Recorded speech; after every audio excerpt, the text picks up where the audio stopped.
Ora vivam! Bem-vindos ao Pergunta Simples, o vosso podcast sobre comunicação.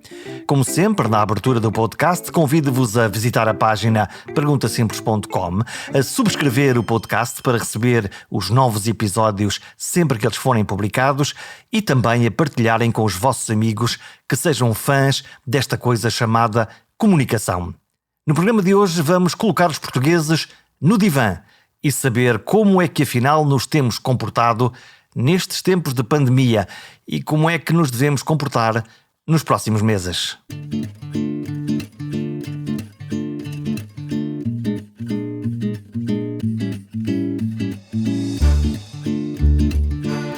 A comunicação é uma das formas mais eficazes de conseguir que uma comunidade saiba como se deve comportar, o que cada um de nós deve fazer de forma individual ou todos de forma coletiva para que nos possamos proteger uns aos outros.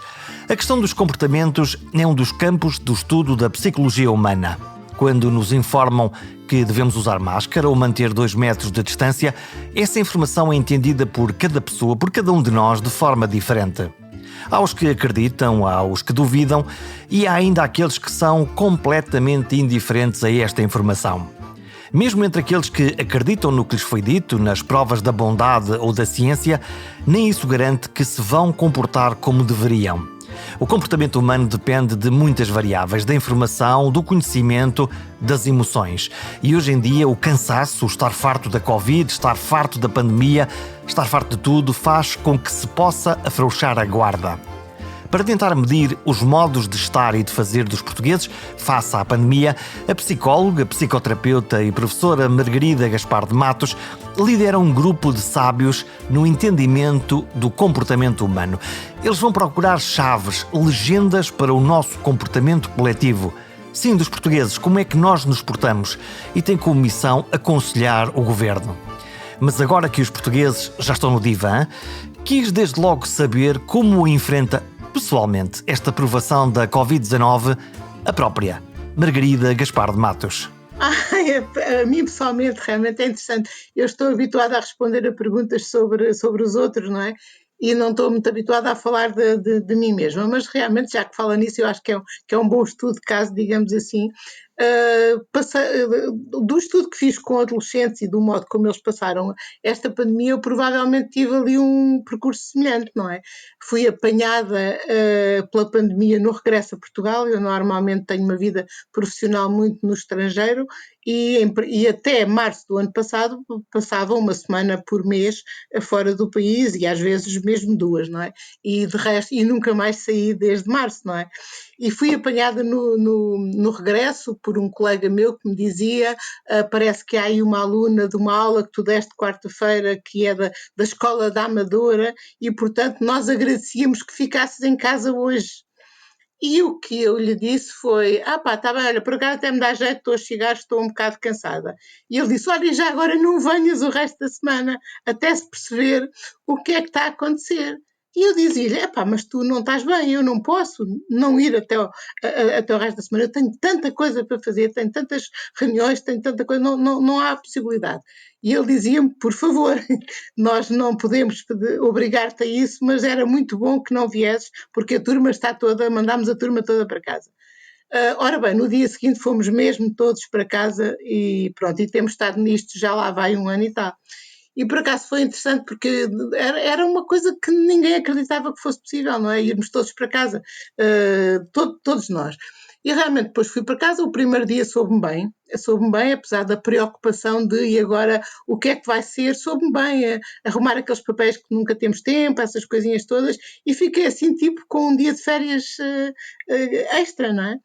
E depois comecei a pensar, mas isto como é que é? Estamos em casa sem saber até quando, o que é que vai acontecer? E pronto, e aí veio ao de cima aquela nossa característica de cientista, de transformador social, e eu fiquei a pensar, eu não vou ficar aqui à espera, eu tenho que iniciar desde já a fazer qualquer coisa. E foi o que nós começámos a fazer. Imediatamente começámos a tentar, já não em mim, mas nos outros, perceber o que é que está a acontecer com as pessoas, o que é que vai acontecer, o que é que há para fazer, a reunir a minha equipa, porque senti que realmente cabia a mim moralizar os outros e animá-los e não propriamente ficar à espera de receber uma animação qualquer de um sítio estranho lá de cima, não é? Portanto, pensei, não, isto eu tenho que tomar as circunstâncias na mão. E pronto, e realmente começámos desde logo a trabalhar, a recuperar os alunos, a falar aos alunos, a dar aulas online, e as coisas começaram quase como antes, não é? Portanto, é evidente que, e tem sido assim, desde aí,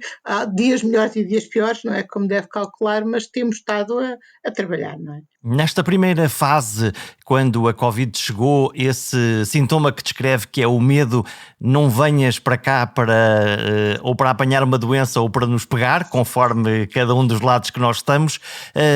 Esta primeira fase é uma sensação de quê? De medo, de descontrolo, de não quero que me aconteça? Sim, claro que sim, e mesmo e muito bem, eu acho que nós neste momento, enfim, ao passo que defendemos esta imagem de um otimismo, de uma retoma, de um regresso, nós não podemos não podemos viver com este medo, mas não podemos transformar este medo num risco, porque senão nunca mais saímos de casa. Ó Jorge, é que isto é mesmo grave, o vírus pega-se mesmo, não é? E portanto, se nós não temos cuidado, não é? Como agora, recente, às vezes há ali um certo otimismo exagerado e realista e que cai em cima de uma situação de grande saturação das pessoas, o que agora se chama a fadiga pandémica, não é? Ou que se começou a chamar, e realmente nós, se não temos cuidado e se não andamos a passos pequenos e seguros, nós vamos outra vez parar a casa. Isto já ninguém aguenta, tanto do ponto de vista da saúde mental, como do ponto de vista até da saúde económica e social do país. Portanto, eu acho bem que este medo, quando é um medo que tem a ver com que nos leva à proteção, é uma coisa muito útil, não é? E claro que na altura, a primeira vez que nos, enfim, mandaram, ou que nos mandámos para casa, não é? Eu acho que a reação foi mais de ficar atónito, que é, como é que é? Então agora vou para casa, um dia inteiro em casa, isto é uma coisa que não me acontece desde os 5 anos, não é? E portanto, o que é que vai acontecer? E realmente, mas pronto, eu acho que este medo não pode passar, nós não podemos sair deste entorpecimento e deste medo diretamente para o risco, porque senão voltamos outra vez para o entorpecimento, não é? E portanto, eu acho que estamos numa fase muito fundamental do desconfinamento, que é conseguirmos fazer um desconfinamento seguro, numa altura em que estamos todos claramente fartos e desgastados e cansados, e pronto, olha, realmente falando disso, a semana passada, aquele evento, enfim, aquele festejo desportivo, não é? Assustou-nos um bocado, porque realmente é o meio mais rápido de voltarmos todos para casa, arriscarmos desta maneira. E, portanto, já que estamos aqui a conversar para outros Mas ouvirem, não é? ficou surpreendida com o facto, o futebol é sempre um mundo à parte, há muitas emoções aqui em cima, um título festejado ao fim de muitos, muitos anos, ficou verdadeiro, ou melhor, alguém ficou verdadeiramente surpreendido que acontecesse aquilo, ali ou noutro sítio qualquer? A questão não é ficar surpreendida, é que depois o que acontece é assim, eu acho que os portugueses neste momento têm uma literacia, portanto um conhecimento suficiente para se protegerem, porque nós já sabemos, houve coisas que ao princípio não se sabia tão bem, mas eu acho que neste momento todo o português sabe que tem que manter aquela distância física, usar a máscara, lavar as mãozinhas e desinfetá-las e arejar os espaços e testar-se e vacinar-se, essas coisas todas. Agora, o que E acontece? fazemos isso, sabemos isso, Sabemos ouvimos isso isso, todos os sim. dias, a mensagem está aí, mas depois comportamos-nos como tal? Em geral, sim. Portanto, eu penso que há uma minoria de pessoas que têm uma crença, uma convicção, assim, que pode achar ou que não há vírus, ou que as vacinas é que fazem mal, aquelas coisas assim que nós nem falamos. Há assim um grupo que nós nem vamos falar, pronto. Mas tirando esse grupo, as outras pessoas sabem o que é que hão de fazer e estão motivadas para o fazer. Porquê? Porque está tudo farto de estar em casa, toda a gente quer voltar a uma rotina o melhor possível, enfim, não necessariamente parecida com a anterior, mas voltar à nossa vidinha, digamos assim. E muitos miúdos com quem eu trabalho me dizem: nós éramos tão felizes e não sabíamos. E, portanto, eu acho que toda a gente está com vontade de voltar e toda a gente sabe que nós estamos em riscos de não voltar sempre, enquanto isto não acabar, porque isto começou com uma pessoa e basta uma pessoa para voltarmos outra vez à mesma coisa. O que acontece é que depois nós sabemos as coisas e depois, para as concretizarmos, precisamos de alguma motivação que tem que ser alimentada, não é? E essa motivação tem alguns diluidores, não é? Portanto, olha, é como a questão do uso do preservativo quando foi a questão do VIH-Sida, não é? Portanto, há uma altura em que nós sabemos a coisa toda e estamos seriamente motivados para o cumprimento. Mas depois o que é que acontece? Caramba, estamos na rua, caramba, o nosso clube favorito ganhou, caramba, pá, está tudo entusiasmado e aos gritos, não é? E depois as pessoas vão ficando contagiadas pela posição dos líderes da animação, não é? Isso E é quase uma bebedeira social. é que não é só social, também é bebedeira de álcool. Eu ia falar disso a São as seguir, não é? duas. Pronto, porque o álcool também é um diluidor da nossa motivação para a proteção. Porque o que é que nós começamos a pensar na nossa cabecinha? Se calhar não é tão grave, se calhar eu não estou tão próximo, se calhar só vou tirar a máscara um minuto, se calhar toda a gente aqui fez teste, e eu começo a arranjar desculpas para mim próprio e acabo por cair no comportamento de risco. Isto é gravíssimo, Jorge, porque verdadeiramente é que vamos todos para casa e é uma chatice que já ninguém aguenta estar em casa. E, portanto, estas coisas, estamos numa altura muito importante de conseguir gerirmos as nossas emoções, controlarmos os riscos de uma maneira segura, porque senão é um aborrecimento. Mas é isso, é porque nós sabemos a coisa, sabemos a matéria, eu penso que todo o português sabe a matéria, uma minoria de portugueses sabe a matéria, mas não acredita, ou acha que a matéria é mentira, mas a maior parte dos portugueses sabe. Mas depois, quando aparece esta oportunidade, é a tentação ali mesmo à frente, a ver, e as coisas começam-se a diluir, o álcool ajuda, o entusiasmo ajuda, o comportamento dos outros ajuda. Portanto, nós o que temos que fazer é isto, é que quando vamos para um evento destes, nós já temos que saber, eu sei a matéria e eu estou motivado, mas eu vou ter várias tentações, é o álcool, são os outros, é o entusiasmo, e cada um de nós tem que fazer um preparativo, tem que levar uma lancheira com um kit de proteção adicional para conseguir ultrapassar essas tentações. Porque realmente elas acontecem, é claro que acontecem, nós sabemos. Mas isso significa viver a vida amarrado, no fundo, e muito contido, quase.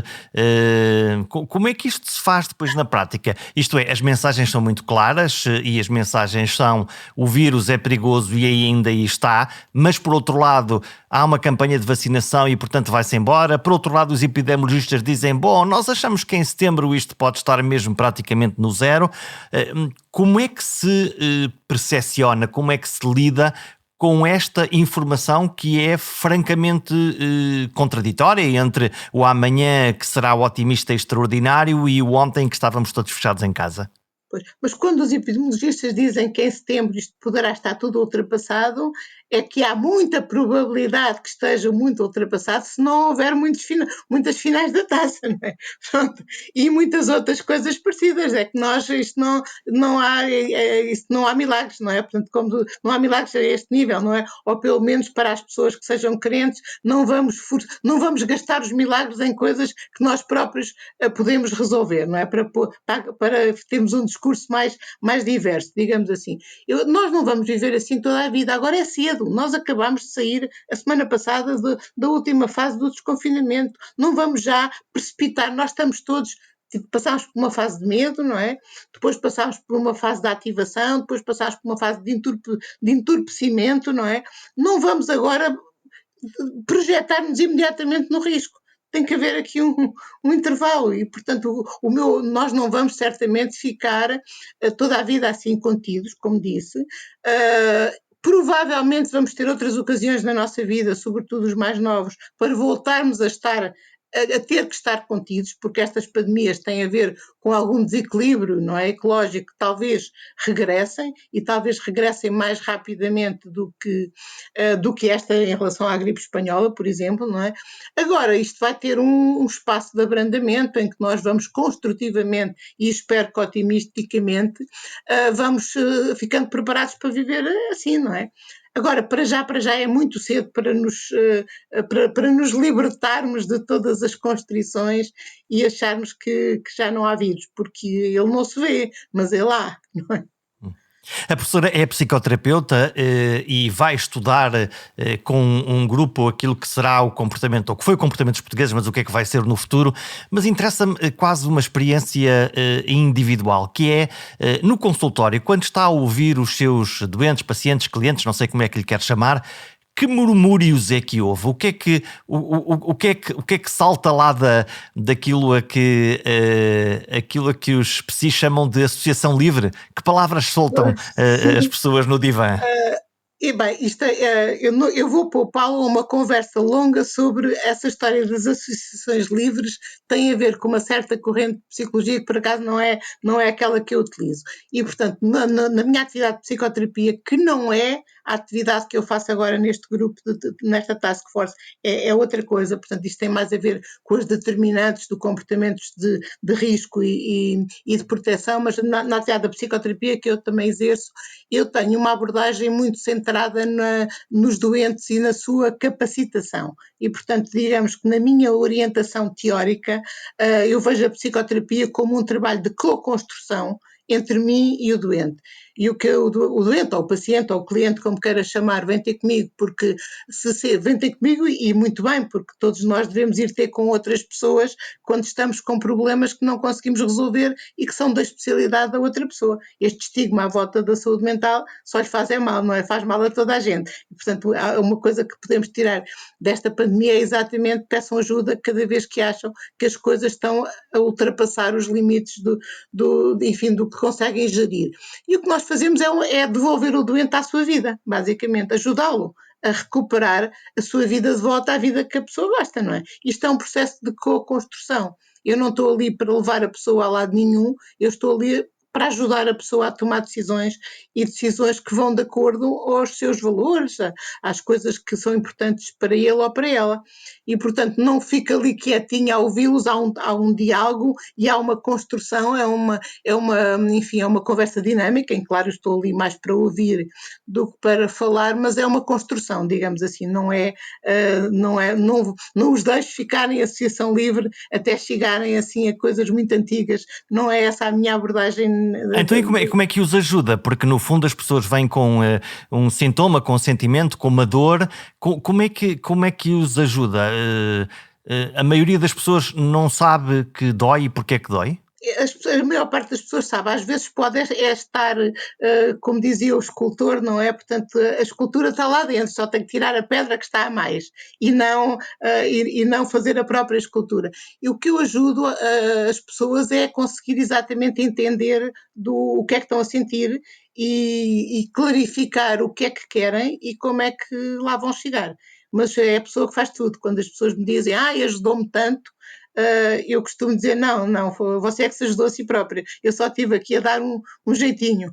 Pronto, e portanto é esta a ideia. Portanto, basicamente isso faz com que a pessoa readquira confiança nela e não fique exatamente a pensar que só conseguiu ultrapassar uma circunstância porque houve ali um anjinho da guarda que ajudou. Não é essa a perspectiva. É uma perspectiva mesmo de co-construção. O que é que as pessoas se queixam mais agora é exatamente da incerteza, não é? Portanto, é evidente que a incerteza abala-nos muito, não é? A incerteza está na gênese daquilo que se chama a ansiedade, ou os sinais de ansiedade, e as pessoas nomeadamente as pessoas que tinham uma vida mais rotineira, mais regrada, neste momento sentem-se muito inquietas, que é como se tivessem tirado o tapete, não é? E, portanto, basicamente eu não vou tentar convencer as pessoas que não há incerteza, o que eu as ajudo é tentar gerir essa incerteza e viver com ela e tentar aproveitar as coisas boas que a incerteza lhe pode dar, novas experiências, enfim, sair da zona de confiança às vezes é uma coisa interessante, não é? Para o nosso crescimento pessoal e para descobrirmos outras coisas em nós. E, portanto, basicamente é isso. Depois, claro que as pessoas também estão muito preocupadas com o futuro, com as questões de, da crise económica, do desemprego, e depois há pessoas realmente, porque este confinamento foi desagradável para toda a gente, chato para todos certamente, mas houve pessoas para as quais foi mesmo muito penoso, não é? Pessoas que tiveram em confinamentos, em contacto diário com pessoas perturbadas, pessoas violentas, pessoas alcoolizadas e, portanto, nomeadamente as crianças que ficaram em casa com famílias, enfim, problemáticas, passaram ali um grande mau bocado, não é? e são essas pessoas que mais vão agora precisar de apoio para um retorno, não é? Durante estes tempos iniciais em que as pessoas estavam em casas, muitos até em casas pequenas, isto foi um verdadeiro teste de resistência e de comportamento para as famílias. Há famílias que viveram pela primeira vez juntos nestes meses, é uma descoberta. É verdade, mas uma descoberta que muitas famílias viveram também numa perspectiva de sair da zona de conforto, mas de construírem juntos.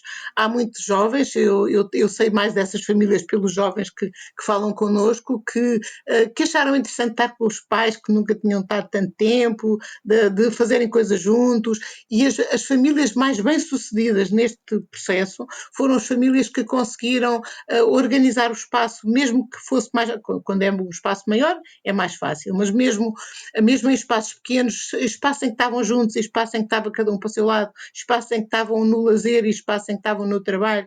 E, portanto, quando essa regulação foi possível e foi positiva, as famílias referem-se a este período como, nomeadamente o primeiro confinamento, como uma coisa relativamente positiva. Depois o segundo já ficava tudo muito, muito mais farto e começava a aparecer alguns conflitozinhos naturais de coabitarmos num espaço pequeno durante tanto tempo. Agora, realmente, há um grupo minoritário, mas grave, de crianças que foram expostas a situações de grande violência física e psicológica, né? Nomeadamente numa altura em que as comissões de proteção também estavam arredadas do seu papel de monitorização, não é? E, portanto, estas crianças, e isso tem a ver com aquele trabalho que nós concluímos agora para o Ministério da Educação, tem a ver com conseguirmos, ao mesmo tempo que se vai recomeçar, ou se vai rever as questões da aprendizagem, conseguir monitorizar sinais de mal-estar psicológico nas crianças e haver um sistema organizado, não é? Porque não é o professor tem que estar formado para detectar sinais consistentes e repetidos de mal-estar, mas depois tem que saber o que é que faz, não é? Para onde é que manda e esse para onde é que manda tem que haver um serviço que recebe as crianças e que as acompanha. E, portanto, isso está a ser montado, enfim, nós temos, olha, contrariamente a outros países que eu não digo quais, não é? Tivemos sorte de estar em Portugal a passar este período de confinamento, porque realmente eu não sei se os nossos governantes fizeram muito bem ou muito mal, se fizeram os possíveis ou não, mas eu senti-me mais segura de estar em Portugal neste período do que se estivesse noutros países que eu cá sei, que eu agora não vou dizer aqui. E, portanto, eu acho que foi bom, porque eu sinto que as pessoas fizeram o possível. Pronto, fomos todos aprendendo, os governantes incluídos, ninguém sabia que há um ano e tal, esta conversa não fazia sentido, nenhum de nós sabia do que é que estava a falar, não é? E, portanto, eu acho que nós fomos aprendendo, às vezes até algumas coisas que parecia que não era a mesma coisa da véspera, mas tem a ver com o crescimento de conhecimentos, não é, que fomos tendo, mas eu senti-me relativamente segura aqui em Portugal, não apeteceu nada sair de cá, não. Portanto, eu realmente já não saio de Portugal há um ano e tal e tenho muitas saudades dos meus colegas, das minhas viagens, das minhas férias, mas não tenho muita pressa de voltar a sair porque realmente qualquer coisa que volta a ver era em Portugal que eu queria estar e não noutro sítio qualquer. Já vimos qual foi o impacto nas crianças e nos jovens e no outro topo da pirâmide etária, nos avós, nos mais velhos. Pegamos nos mais velhos e metemos-nos em casa ou em lares durante um tempo muito longo, impedimos as suas visitas e isto em termos psicológicos e de comunicação com estas pessoas, nós mais do que um vidro montamos uma parede. Pois, olha, isto normalmente ainda a semana passada foi a Semana da Saúde Mental e houve uma grande conferência na União Europeia sobre este assunto e realmente houve uma primeira fase desta pandemia em que ficámos todos assustados com as questões da morbilidade e da mortalidade, não é? De repente tudo o que era pessoa com mais de 80 anos começou a ficar infectada e a falecer, não é? Portanto, aconteceu isso com muita gente e nós começámos a ficar, enfim, se bem que muito provavelmente a questão dos nossos filhos e dos nossos netos estarem a ser poupados à mortalidade do vírus foi aliviante, digamos assim, mas começámos a ficar, o que é que vai acontecer a todas as pessoas que estão nos lares, aquele boom dos lares foi muito assustador. Agora, é evidente que as pessoas ficarem fechadas nos lares não é agradável, mas morrer é muito mais desagradável e muito mais definitivo. E eu penso que se nós quisermos ver algum positivo nisto, esta situação conseguiu identificar circunstâncias impossíveis nos lares, que não, ou seja, falta de segurança, Descobrimos falta os de nossos cuidados. velhos? Descobrimos que os nossos velhos não estavam a ter as condições que nós julgávamos que pagavam para eles terem, porque senão muitas destas coisas não tinham acontecido. E realmente isso foi uma das coisas que eu acho que é positivo, que é que ainda agora aconteceu a mesma coisa com a questão da condição de trabalho dos imigrantes. Portanto, este vírus não veio acrescentar nada de novo, veio extremar circunstâncias que já aconteciam. E se aqueles lares tinham aquelas faltas de condições de segurança, não podiam ter, deviam ser proibidos e muitos deles eram mesmo ilegais, não é? E, portanto, os idosos foram sobretudo penalizados pela primeira fase desta pandemia, que foi a fase que atacou, digamos, as questões da morbilidade e da mortalidade. Eles foram muito mais afetados e as consequências foram muito mais graves neles. Por muito que isto lhe pareça estranho, Jorge, quando vamos para a segunda fase, que é a questão enfim, as três cabeças do dragão, uma é a morte e a morbilidade, a outra é as condições socioeconómicas e a outra é a saúde mental. Quando vamos para as condições socioeconómicas, não são as pessoas que estão nos lares que ficaram mais penalizadas. Aquela circunstância não foi muito alterada. As pessoas tinham uma pensão que ficou igual, as que não sobreviveram, olha, isto não há nada a fazer, mas as que ficaram, e por estranho que pareça, não são essas pessoas que estão agora, nesta terceira fase, a acusar mais os problemas de saúde mental. Portanto, os problemas socioeconómicos está mesmo a ver com o problema, são as pessoas que tinham empregos precários, não é? Que ficaram agora com subempregos ou com empregos às buchinhas, e as pessoas também que ficaram na linha da frente de várias coisas por o excesso de trabalho e de tensão que tiveram. Agora, esta questão da saúde mental está a afetar, sobretudo, imagina, as crianças e jovens e as mulheres, e mais ainda as mulheres com filhos. E, portanto, e não os idosos. Portanto, os idosos foram muito afetados pela primeira fase, em que muitos morreram, e, enfim, foi muito desagradável, mesmo que isto tenha feito rever todas aquelas circunstâncias em como existiam os lares e as residências para idosos, muitos realmente faleceram, a maior taxa de mortalidade foi nos mais de 80 anos, não é? Como sabe, e como foi muito noticiado. Agora, neste momento, quando passamos para a terceira cabeça do dragão e estamos nesta retoma, digamos, a preocupar-nos com as questões económicas e com as questões da saúde mental, aparece mais os jovens e as mulheres, e nomeadamente as mulheres com filhos, porque as mulheres com filhos neste momento estão num burnout total, não é? Não só com as suas circunstâncias, como com as circunstâncias dos filhos em casa, e do emprego em casa, não é? Aquelas coisas que nós vemos, aquelas figuras que vemos no Facebook a brincar de uma pessoa que parece um povo, a fazer tudo ao mesmo tempo, não é? E por aí fora. E depois, quando começámos a desconfinar, ainda é pior, porque depois a pessoa tinha que fazer meio emprego fora de casa e meio emprego em casa, e com os filhos meios na escola e meios em casa. Isto foi um período muito, muito difícil para as mulheres que, enfim, que tradicionalmente se ocupam, em geral, mais dos filhos e toda a logística da casa, e realmente eu acho que jovens e mulheres estão a precisar de um foco especial do ponto de vista das políticas públicas para termos outra vez mulheres felizes e crianças felizes. O governo pediu à professora que juntasse um grupo de peritos, de experts, que olhem para este futuro, para pensar um bocadinho relação com o risco, com o impacto, a nossa relação, no fundo, do regresso ao mundo. É isto que está a acontecer. Já vimos que, afinal, os portugueses se comportaram até francamente bem nestes 15 meses de pandemia. Então, e agora? Como se comportarão os portugueses? Vamos à bola de cristal. Como se comportarão os portugueses neste próximo ano? Como eu disse, enfim, ver o futuro também é no departamento do lado, não é no nosso. Isso não aconteceu bem assim. Sabe que nós aceitámos todos esta task force que foi nomeada para trabalhar junto do gabinete do Primeiro-Ministro, mas não foi Qual assim. É o caderno de encargos, professora? Qual é o caderno de encargos? O que é que o Primeiro-Ministro pediu? Mas já agora vou-lhe dizer que as coisas não foram bem assim. Uma task force não é um duplicado de uma divisão que existe no Ministério. Portanto, é um grupo de trabalho que é feito ad hoc, não é? Por um período restrito para estudar e resolver problemas. E realmente o que me foi pedido não foi para juntar um grupo de especialistas, foi ao contrário, deram-me um grupo de especialistas para coordenar.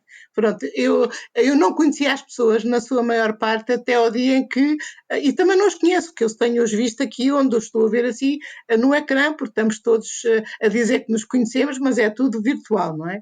E, portanto, basicamente o governo encontrou um conjunto de pessoas de várias áreas, portanto, há um antropólogo que até mora em Londres, imagino, por causa de um médico e o resto são realmente psicólogos, e pôs-me a coordenar esta equipa de pessoas com muita experiência, mas que eu não conhecia. Portanto, isto tem sido um desafio para nós todos e nós todos aceitámos isto. E mais, nós temos todos os nossos empregos, portanto, isto digamos que é um hobby, é uma coisa que fazemos pro bono e fazemos com muito gosto e não tínhamos como não fazer, porque se é considerado que o que nós fazemos é útil para o país e para sairmos desta circunstância, nós temos todos muito gosto em fazê-lo. Mas quer dizer, só não entramos no burnout com este excesso de trabalho porque somos todos psicoterapeutas e vamos gerindo isto nas nossas cabeças, porque senão realmente não era assim tão fácil. O que é que nós fazemos? Nós temos tido muito trabalho, com muito gosto e com muito boa vontade, mas temos tido muito trabalho. E às vezes as pessoas dizem, o que é que vocês andam a fazer? Nós não temos um trabalho de mandar foguetes, portanto, não é uma coisa que tenha uma visibilidade pública enorme. Mas isto é deliberado. Então o que é que tem andado a fazer? Pronto, o que é que temos andado a fazer? Nós temos estado a ver como é que evolui exatamente os comportamentos das pessoas no que diz respeito à adoção de comportamentos de proteção face ao vírus e à deriva para alguns comportamentos de risco, por um lado. Depois temos estado a seguir os indicadores epidemiológicos para perceber por onde é que andam as coisas e o que é que acontece. E depois temos estado a tentar ver que mensagens é que é bom, é útil passar para as pessoas e qual é o melhor modo de as passar. Porque uma coisa é, como sabe perfeitamente, que é mesmo especialista nesta área, uma coisa é o que nós estamos a dizer, não é? Esta conversa, outra coisa é como é que o Jorge vai pôr esta conversa no ar. Se a vai pôr na televisão, se a vai pôr no rádio, se a vai pôr no jornal.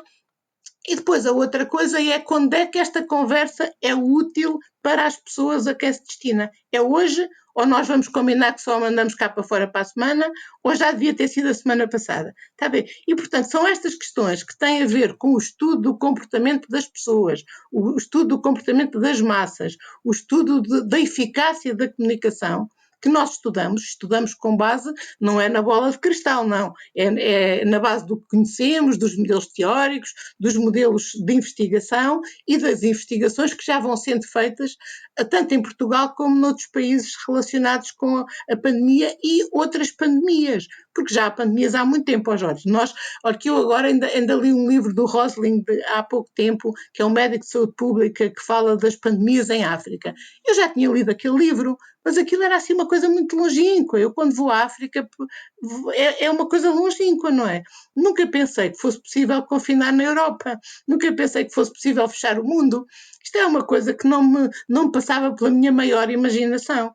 E, portanto, mas nós neste momento fomos buscar estudos já feitos noutros contextos, estudos feitos noutros países que confinaram antes de nós e que desconfinaram antes de nós e voltaram a confinar, porque isto agora é um entra e sai, não é? Portanto, já temos várias vagas e há países onde já vão num sexto confinamento.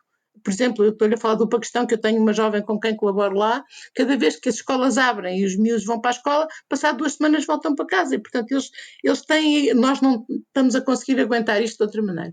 Portanto é isto tudo que nós fazemos, vamos ver o que é que foi feito noutras épocas, o que é que foi feito noutros países, estamos muito atentos aos indicadores todos nacionais, nós temos modelos de mudança de comportamentos, enfim, que vêm das psicoterapias, da psicologia da saúde, da psicologia social, discutimos muito uns com os outros e então informamos Aliás, o nosso despacho diz que nós tínhamos que fazer um relatório em janeiro de 2022, mas nós achámos, exatamente por aquilo que sabemos das coisas, que esse relatório ia ser inútil e, portanto, nós optámos por fazer uma contraproposta, que foi mandar um pequeno relatório todas as semanas e muito atualizado ao dia de domingo, para o gabinete do Sr. Primeiro-Ministro, com sugestões, com comentários, com os estudos que fizemos, e eles depois, claro, nós não temos poder deliberativo, nós temos poder de estudo, temos a competência técnica,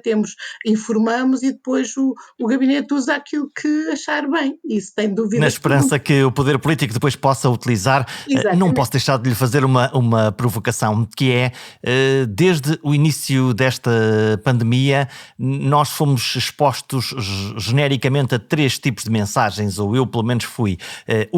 A mensagem dos experts, dos médicos, dos epidemiologistas, das autoridades de saúde, um capítulo. Segundo capítulo, o que os políticos, lato sensu, da esquerda à direita diziam, e terceiro, o que é que os nossos amigos diziam ou não diziam. É muita mensagem para tão difícil tema de discussão, sendo que no início nada sabíamos sobre isto e todos tentávamos dar um bititezinho. É verdade, olha, há aquela célebre frase que é que uma mensagem é muito longa quando não tivemos tempo de a tornar eficaz e curta, não é? E, portanto, exatamente, olha, isso é um bom exemplo de uma coisa que nós podemos fazer. Nós também temos a mensagem dos epidemiologistas, embora muitos de nós tenham formação em saúde pública e em epidemiologia, mas não é isso que estamos aqui a fazer. Também temos as mensagens dos nossos amigos e também temos as mensagens dos nossos políticos, mas nós somos aqueles das ciências do comportamento e, portanto, nós tentamos transformar estas mensagens em tomadas de decisão que protejam a vida do cidadão. Portanto, nós não estamos a obrigar o cidadão, como falámos há bocadinho, a fazer isto ou aquilo, nós estamos a dar toda a informação e todas as pistas para que as pessoas possam decidir de uma maneira mais articulada com a sua saúde. Portanto, é evidente que não é fácil, não é? Não há soluções milagrosas, porque senão nós estávamos todos com outros empregos, mas nós não somos, milagres não é connosco, mas realmente temos modelos teóricos, temos muita investigação e eu penso que temos feito um trabalho muito eficaz, se bem que não muito visível, não é? As pessoas podem, por onde é que nós andamos a trabalhar e andamos a tentar entender como é que podemos ajudar os portugueses a sair desta, não é? Vamos fechar esta conversa, vamos de férias descansados? Olha, eu ainda por acaso estive a pensar nisso outro dia a propósito dos miúdos terem aquelas academias de verão e mais não sei quantos. Eu por acaso fui contra, eu acho que vai acontecer qualquer coisa a esse nível, mas eu acho que as pessoas precisam mesmo de férias. Precisam mesmo de férias, não necessariamente nas Caraíbas, porque pode acontecer qualquer coisa ou talvez o dinheiro não dê para isso, mas precisam de férias naquele sentido de liberdade de escolha do que é que fazem ao seu tempo. Eu posso ler, posso continuar a estudar se me apetecer, mas também posso ficar a olhar para o mar e desligar todas as minhas aferências. E nós estamos todos a precisar disso. E, por exemplo, se neste momento vamos usar as férias para recuperar qualquer coisinha, vai-nos fazer falta estas férias. E, portanto, eu acho que, enfim, todos os portugueses deviam ter férias. Se não têm dinheiro para grandes férias, podem ter férias no jardim de casa, na rua, no fim da rua. Férias é por definição, fazer uma coisa que não se faz normalmente, não é? Portanto, isso é sempre possível e é quase sempre gratuito, não é? Porque é nós desligarmos daquilo que nos preocupa e preocupar-nos com outras coisas, pronto. E, portanto, nós estamos a precisar de férias. Eu acho que devemos ir de férias com segurança, que é para não voltarmos de férias diretamente para o confinamento. E isto é um assunto mesmo muito sério, não é? Portanto, não vale a pena ficarmos estressados, ou entorpecidos, mas também não vale a pena agora de repente cairmos diretamente no risco, porque vê aquelas notícias, não é? É evidente que o turismo tem que abrir e o país tem que recuperar economicamente, mas isto tudo tem que ser seguido com serenidade. Nós sabemos, como começámos por falar neste programa, nós neste momento sabemos todos razoavelmente o que é que temos que fazer para nos protegermos e temos que fazer isso mais uns meses. que é para não voltarmos outra vez ao mesmo, já ninguém aguenta, voltarmos outra vez para casa, já ninguém aguenta, caramba. E por isso nós temos que nos conter mais um bocadinho, enfim, e gerirmos o risco, pronto, é isso, porque senão o bicho ainda anda por aí, não é?